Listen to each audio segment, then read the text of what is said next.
नमस्कार। आज हम सिंपल लैंग्वेज में समझाएंगे कि पार्किंसन क्या होता है, क्यों होता है और इसका डायरेक्ट इफेक्ट वॉकिंग पर कैसे पड़ता है। अगर आप या आपके पेशेंट को चलने में दिक्कत आ रही है तो इसको समझना बहुत ज़रूरी है। पार्किंसन एक ब्रेन डिसऑर्डर है जिसमें दिमाग का एक इम्पॉर्टेंट केमिकल डोपामिन कम हो जाता है। ये डोपामिन हमारे बॉडी के मूवमेंट को स्मूथ और कंट्रोल में रखता है।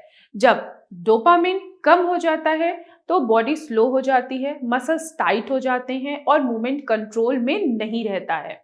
इसी वजह से पेशेंट को चलने में प्रॉब्लम आती है। पार्किंसन क्यों होता है, इसका मेन रीजन आखिर क्या है?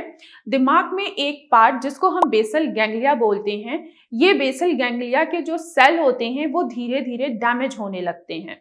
इसके पीछे का जो कॉज हो सकता है, जैसे कि एज बढ़ना, ज्यादातर 50+ में देखने को मिलता है, जेनेटिक यानी कि फैमिली हिस्ट्री रहती है, और इन्वायरमेंटल फैक्टर जैसे कि टॉक्सिन या केमिकल एक्सपोजर। यानी ब्रेन का कंट्रोल सिस्टम धीरे धीरे वीक हो जाता है, इसलिए बॉडी को सिग्नल सही से नहीं मिलता है। अब समझते हैं कि वॉकिंग से कैसे रिलेटेड है आखिर ये।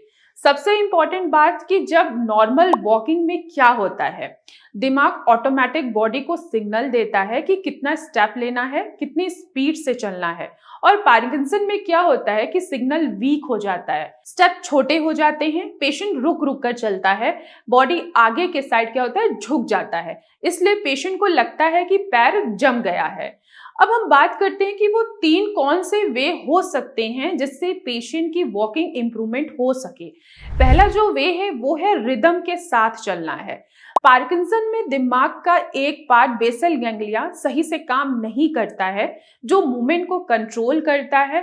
इस वजह से बॉडी खुद से प्रॉपर रिदम नहीं बना पाती है और चलना स्लो या रुक रुक के चलने लगते हैं पेशेंट।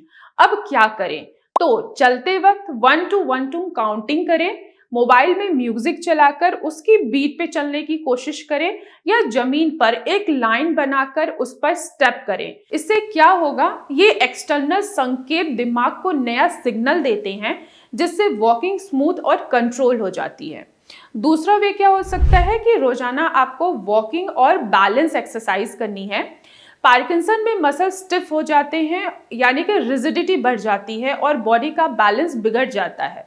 इससे स्टेप छोटे हो जाते हैं और गिरने का जो खतरा होता है वो ज़्यादातर बढ़ जाता है। अब हम क्या कर सकते हैं कि हील टू टो वॉकिंग करें, बड़े बड़े स्टेप लें और चेयर से उठें और बैठें। ये अगर आप एक्सरसाइज करते हैं तो ये एक्सरसाइज मसल्स को स्ट्रॉन्ग बनाती है, कोऑर्डिनेशन इंप्रूव करती है और वॉकिंग स्टेबल करती है। तीसरा अगर वे की मैं बात करूं तो वो है सही पोस्चर और सपोर्ट का यूज जरूर करें। पार्किंसन में बॉडी आगे झुक जाती है जिससे बैलेंस और खराब हो जाता है। तो अब क्या कर सकते हैं? तो चलते वक्त सर सीधा रखें, नीचे ना देखें, कंधे पीछे रखें और सीधा चलने की कोशिश करें। जरूरत पड़े तो स्टिक या वॉकर का यूज जरूर करें। सही पोस्चर से बैलेंस इंप्रूव होता है और गिरने का खतरा कम हो जाता है। अगर इन 3 तरीकों को आप डेली प्रैक्टिस करते हो तो पार्किंसन पेशेंट की वॉकिंग में काफी सुधार आ सकता है। तो मैं आशा करती हूँ कि आप लोगों को समझ में आया होगा कि ऐसे कौन सा 3 वे है जो पार्किंसन पेशेंट अपने वॉकिंग को वो इम्प्रूव कर सकते हैं। तो आज की वीडियो में बस इतना ही, फिर मैं मिलूंगी नेक्स्ट वीडियो में। तब तक के लिए धन्यवाद।